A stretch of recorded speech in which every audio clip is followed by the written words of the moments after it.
Hi friends, എന്തൊക്കെയുണ്ട് വിശേഷം? ഇന്ന് ഞാൻ ഇൻഫോ പാർക്കിലോട്ട് പോകാട്ടോ. സാധാരണ എന്നും ഹസ്ബൻഡ് കാറിൽ തന്നെ ഇൻഫോ പാർക്കിൻ്റെ ഫ്രണ്ടിലാക്കുകയാണ് ചെയ്യുന്നത്. ഇന്ന് സമയം പോയതുകൊണ്ട് എന്നെ എടച്ചിറയിലാക്കി. ഇവിടെ ഞാൻ കുറേ നേരം വെയിറ്റ് ചെയ്തു. നല്ല ബ്ലോക്ക് ആയതുകൊണ്ട് ഓട്ടോക്കാരൊന്നും നിർത്തുന്നുണ്ടായിരുന്നില്ല. അവസാനം ആ ചേട്ടൻ എന്തായാലും നിർത്തി. ആ ചേട്ടന് ഞാൻ നിർത്തിയതിന് താങ്ക്സ് ഒക്കെ പറഞ്ഞു. കാരണം ബ്ലോക്ക് ആയതുകൊണ്ട് ഇൻഫോ പാർക്ക് സൈഡിലോട്ട് നല്ല ബ്ലോക്ക് ആയതുകൊണ്ട് ഓട്ടോക്കാരൊന്നും ആ സൈഡിലോട്ട് പോകുന്നേ ഉണ്ടായിരുന്നില്ല, നിർത്തുന്നുണ്ടായിരുന്നില്ല. അങ്ങനെ ഇപ്പം ഞാൻ ഓഫീസിലോട്ട് നടക്കുക കേട്ടോ. ഇന്നലെ ഞാൻ ഓഫീസിൽ നിന്ന് ഇറങ്ങിയപ്പോൾ നല്ല ലേറ്റായിരുന്നു, 10:15 എന്തോ ആയി. അപ്പം ഞാൻ ആദ്യമായിട്ടാണ് രാത്രിയിൽ ഓഫീസിൽ നിന്ന് അത്ര ലേറ്റായിട്ട് ഇറങ്ങുന്നത്. അപ്പോൾ ഞാൻ ഇറങ്ങിയപ്പോൾ തന്നെ സെക്യൂരിറ്റി ചോദിച്ചു വണ്ടി എന്ത് ചെയ്യുന്നു. ഞാൻ പറഞ്ഞു വണ്ടിയിൽ ഹസ്ബൻഡ് പുറത്ത് വെയിറ്റ് ചെയ്യുന്നുണ്ട്. അപ്പോൾ പറഞ്ഞു ഹസ്ബൻഡിനോട് ഇവിടെ ഗേറ്റിൻ്റെ ഫ്രണ്ടിൽ വരാൻ പറഞ്ഞു. അന്നേരം എനിക്ക് ആദ്യം മനസ്സിലായില്ല, പിന്നീടാണ് മനസ്സിലായത് അങ്ങനെയാണ് പ്രോസസ്സ്. അപ്പോൾ നമ്മൾ കാറിൻ്റെ നമ്പറൊക്കെ എഴുതി വെക്കണം, നമ്മുടെ റിസ്ക്കിലാണ് പോകുന്നതെന്നൊക്കെ എഴുതി കൊടുത്തിട്ട് വേണം ഇറങ്ങാൻ. എന്നിട്ടും സെക്യൂരിറ്റി വന്ന് നോക്കി ഞാൻ ആ കാറിൽ തന്നെ കയറിയോ പോയോ എന്നൊക്കെ നോക്കുന്നുണ്ടായിരുന്നു. ആദ്യമായിട്ടായിരുന്നു അങ്ങനെ ഒരു എക്സ്പീരിയൻസ്. ലേഡീസ് ഒരു 8 മണിയോ എത്രയോ മണി കഴിഞ്ഞാൽ ഒറ്റയ്ക്ക് പോകുമ്പോൾ ഉള്ളൊരു പ്രോസസ്സായിരുന്നു അത്. ഞാൻ ഹസ്ബൻഡിനോട് പറയായിരുന്നു, കണ്ടോ എൻ്റെ ഓഫീസിൽ ഞങ്ങളോടുള്ള കെയറിങ് എന്നൊക്കെ പറഞ്ഞിട്ട് അങ്ങനെയൊക്കെ പറഞ്ഞ് അങ്ങനെ ഓക്കെ. അപ്പോൾ എന്തായാലും ഞാനിപ്പം ഓഫീസ് എത്താറായി. എൻ്റെ ഓഫീസിൽ വീഡിയോയും ഫോട്ടോയും ഒന്നും എടുക്കാൻ പറ്റത്തില്ല കേട്ടോ. അങ്ങനെ വർക്കെല്ലാം കഴിഞ്ഞ് ഇറങ്ങി. എൻ്റെ ലാപ്ടോപ്പിനൊരു ഇഷ്യൂ ഉണ്ടായിരുന്നു. അപ്പോൾ ലാപ്ടോപ്പ് ശരിയാക്കാൻ പോകണം. നമ്മുടെ ഓഫീസിലുള്ള ടീമിൻ്റെ കയ്യിൽ തന്നെയാണ് കൊടുക്കാൻ പോകുന്നത്. അപ്പോൾ അത് വേറൊരു ബിൽഡിങ്ങിലാണ് പോകേണ്ടത്. നമ്മുടെ കമ്പനിയിൽ നിന്ന് തരുന്ന ലാപ്ടോപ്പ് അല്ലേ, അതൊന്നും നമ്മൾ പുറത്തൊന്നും കൊടുത്തുകൂടാ. അവിടെ എന്ത് ഇഷ്യൂ ആണെങ്കിലും നമ്മൾ ഓഫീസിൽ സിസ്റ്റം ടീമിൻ്റെ കയ്യിൽ മാത്രമേ കൊടുക്കാവൂ. ലാപ്ടോപ്പ് ശരിയാക്കാൻ ഓൾമോസ്റ്റ് 2-3 hours എടുക്കുമെന്ന് പറഞ്ഞു. അപ്പോൾ ഞാൻ എന്നാൽ പിന്നെ വിചാരിച്ചു എന്നാൽ പാരഗണിൽ പോയി ഇരിക്കാമെന്ന്. ഞാൻ കഴിഞ്ഞ വീഡിയോയിൽ പറഞ്ഞിട്ടുണ്ടായിരുന്നു, ഞാൻ ആദ്യമായിട്ട് അന്നാണ് പാരഗണിൽ പോകുന്നത്.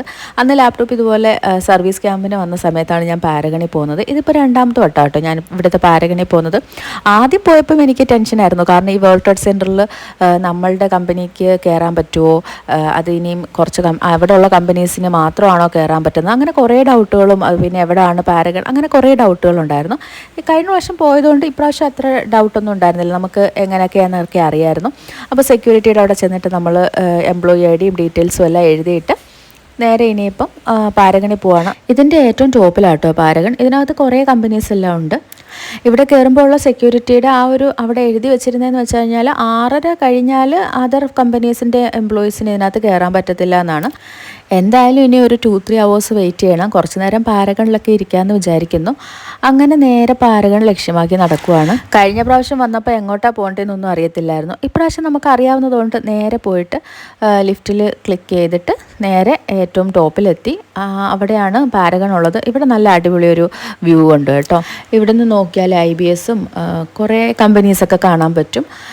സിഡ്നി മോണ്ടിസോറി, നമ്മുടെ പിള്ളേരെയൊക്കെ ഡേ കെയറിലൊക്കെ ആക്കാൻ പറ്റുന്ന കേട്ടോ. ആ കാണുന്ന സിഡ്നി മോണ്ടിസോറി എന്ന് പറഞ്ഞിട്ട് പണ്ട് ഞാൻ റിച്ചുവിനെ ആക്കാൻ വേണ്ടി ഞാൻ അവിടെ പോയിട്ടുണ്ടായിരുന്നു. പക്ഷെ അവിടെ അല്ല ആക്കിയത്. അന്ന് വർക്ക് ഫ്രം ഹോം ആയതുകൊണ്ട് ഓഫീസിൽ വരേണ്ട കാര്യമില്ലല്ലോ, ഇൻഫോ പാർക്കിനകത്ത് വരേണ്ട കാര്യമില്ലാത്തതുകൊണ്ട് ഞങ്ങൾ അവിടെ ആക്കിയില്ല. അന്ന് റിച്ചുവിനെ ഞങ്ങൾ ടൈം കിഡ്സ്, മാവേലിപുരത്തുള്ള ടൈം കിഡ്സിലാണ് ആക്കിയത്.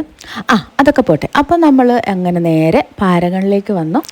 അവിടെ ഫുഡ് ഐറ്റംസ് എല്ലാം എഴുതി വെച്ചിട്ടുണ്ടായിരുന്നു. നല്ല ഹാൻഡ് റൈറ്റിംഗ് ആട്ടോ, എഴുതിയേക്കുന്നത് കാണാൻ നല്ല രസമുണ്ട്. കണ്ടോ, നല്ല ഹാൻഡ് റൈറ്റിംഗ് അല്ലേ. ഓക്കെ, അപ്പം ഞാൻ ഇതിനകത്തുനിന്ന് നോക്കിയിട്ട് എന്നാൽ പിന്നെ കപ്പയും ബീഫും ഉണ്ടായിരുന്നു. കപ്പയും ബീഫ് റോസ്റ്റും 150 രൂപയ്ക്ക്. എന്നാൽ അത് വാങ്ങിക്കാമെന്ന് വിചാരിച്ചു. അപ്പം ശരിക്കും 11:30-11:45 എന്തോ ആയിട്ടേ ഉണ്ടായിരുന്നുള്ളൂ. അപ്പം ഞാൻ അവിടെ ചെന്ന് ബിൽ സെഷന് ചോദിച്ചപ്പം കപ്പ ആയിട്ടില്ല എന്ന് പറഞ്ഞു. എന്നാൽ പിന്നെ ഞാൻ സ്നാക്സ് തന്നെ എടുക്കാമെന്ന് പറഞ്ഞിട്ട് ഒരു പഫ്സ്, ഒരു ഗ്രേപ്പ് ജ്യൂസ്, ഒരു ഇളനീർ പുഡിങ്. കഴിഞ്ഞ പ്രാവശ്യം ഞാൻ ഇത് തന്നെയായിരുന്നു കഴിച്ചത്. അപ്പോൾ അവിടെ വേറെ എനിക്ക് അത്ര ഇഷ്ടപ്പെട്ട ഓപ്ഷനൊന്നും ഇല്ലാഞ്ഞുകൊണ്ട് ഞാൻ പിന്നെ അത് തന്നെ പറഞ്ഞു. ബ്രേക്ക്ഫാസ്റ്റ് ഉണ്ടായിരുന്നു കേട്ടോ, എന്ത് ഇടിയപ്പവും വെജിറ്റബിൾ കറിയും അങ്ങനെ എന്തൊക്കെ ഉണ്ടായിരുന്നു. നല്ല ക്രിസ്പി പഫ്സും നല്ല ടേസ്റ്റി ജ്യൂസൊക്കെ ആയിരുന്നു കേട്ടോ. സത്യം പറഞ്ഞാൽ കഴിഞ്ഞൊരാഴ്ചയായിട്ട് ഞാൻ ചിക്കൻ കഴിക്കുന്നുണ്ടായിരുന്നില്ല. പക്ഷിപ്പനിയാണെന്നൊക്കെ അറിഞ്ഞതിന് ശേഷം ഞാൻ ചിക്കൻ കഴിക്കുന്നുണ്ടായിരുന്നില്ല. മഞ്ഞപ്പിത്തത്തിൻ്റെ ന്യൂസ് കേട്ടതിന് ശേഷം ഞാൻ പുറത്തുനിന്ന് ജ്യൂസും വെള്ളവും ഒന്നും കുടിക്കുന്നില്ലായിരുന്നു. അപ്പോൾ കൊച്ചൊക്കെ പുറത്ത് പോയിട്ട് ജ്യൂസ് വേണമെന്നൊന്നും പറഞ്ഞാൽ ഞാൻ വാങ്ങിച്ചു കൊടുക്കത്തേ ഇല്ല. അതുപോലെ ചിക്കൻ്റെ ഐറ്റംസ് ഒന്നും വാങ്ങിച്ചിരിക്കുന്നില്ലായിരുന്നു. അപ്പോൾ എന്നിട്ടാണ് ഞാൻ ഇന്ന് വന്നിട്ട് ഡയറക്റ്റ് ചിക്കൻ പഫ്സും ഗ്രേപ്പ് ജ്യൂസും വാങ്ങിച്ചു കുടിച്ചത്. വാങ്ങിച്ചു കഴിഞ്ഞിട്ടാണ് ഞാൻ അതെല്ലാം ഓർത്തത്. പിന്നെ ഞാൻ ഓർത്ത് പാരഗണല്ലേ, ഇൻഫോ പാർക്കല്ലേ, അപ്പോൾ അവർ കുറച്ച് സേഫ്റ്റിയൊക്കെ നോക്കുമായിരിക്കുമല്ലോ എന്ന് വിചാരിച്ച് ഞാൻ സമാധാനിച്ചു. അങ്ങനെ കുറച്ച് നേരം ഇരുന്നപ്പോൾ തന്നെ അവിടുന്ന് ഫോൺ വന്നു, ഓഫീസിൽ നിന്ന് ഫോൺ വന്നു, ലാപ്ടോപ്പ് ശരിയായിട്ടുണ്ടെന്നും പറഞ്ഞിട്ട്. അപ്പോൾ ഞാനിനി നേരെ തിരിച്ചു പോകാം. കഴിഞ്ഞ പ്രാവശ്യം എനിക്ക് ലിഫ്റ്റിൻ്റെ വർക്കിംഗ് അറിയില്ലായിരുന്നു കേട്ടോ. ഇപ്രാവശ്യം എനിക്കിത് മനസ്സിലായി. ഇതിനകത്ത് നമ്മുടെ ലിഫ്റ്റിൻ്റെ കീപാഡ് പുറത്താണ്. അപ്പോൾ നമ്മൾ ഏത് ഫ്ലോറിലാണ് പോകേണ്ടതെന്ന് വെച്ച് എൻ്റർ ചെയ്ത് കഴിയുമ്പം അവിടെ ഏത് ലിഫ്റ്റിൻ്റെ ഫ്രണ്ടിലാണ് നിൽക്കേണ്ടതെന്ന് കാണിക്കും. ഇപ്പം ജി ആണ് ഞെക്കിയപ്പം ഇ എന്ന് പറഞ്ഞ ലിഫ്റ്റിൻ്റെ ഫ്രണ്ടിലാണ് നിൽക്കേണ്ടത്. അപ്പോൾ അവിടെ ലിഫ്റ്റ് വരുമ്പോഴത്തേക്ക് അവിടെ ആ ഒരു സൈഡിലുള്ള ലൈറ്റ് കത്തുകയും ചെയ്യും. അകത്ത് കയറി കഴിഞ്ഞാൽ നമുക്ക് ഫ്ലോറൊന്നും സെലക്ട് ചെയ്യാനുള്ള ഓപ്ഷനൊന്നുമില്ല. എന്തായാലും നമ്മൾ ഇങ്ങനെയൊക്കെ കാണുമ്പോഴാണല്ലോ ഓരോ എക്സ്പീരിയൻസ് ആവുന്നത് അല്ലേ. അപ്പോൾ ഇനിയിപ്പം നേരെ ഞാൻ തിരിച്ചു പോവുകയാണ്. തിരിച്ച് ലാപ്ടോപ്പ് വാങ്ങാൻ വേണ്ടി വിസ്മയ ബിൽഡിങ്ങിൽ പോകണം. അപ്പോൾ ഇനി ലാപ്ടോപ്പും വാങ്ങിയിട്ട് നേരെ ഇനി വീട്ടിൽ പോവുകയാണ്. ബാക്കി വർക്കൊക്കെ ഇനി വീട്ടിൽ ചെന്നിട്ട്. ഉച്ച കഴിഞ്ഞ സമയമായതുകൊണ്ട് നല്ല വെയിലുണ്ടായിരുന്നു. ഇനിയിപ്പം നേരെ ഇതിൻ്റെ പുറത്ത് ബസ് സ്റ്റാൻഡുണ്ട്. ബസ്സിൽ കയറിയിട്ട് 2 ബസ് കയറണം എനിക്ക് വീട്ടിൽ പോകാനായിട്ട്. ശരിക്കും ഈ വെയിലത്തൊക്കെ ബസ് കാത്ത് നിൽക്കുമ്പോഴാണ് നമ്മൾ ഡ്രൈവിംഗ് അറിയാമായിരുന്നെങ്കിൽ എന്ത് സുഖമായിരുന്നെന്ന് വിചാരിക്കുന്നത്.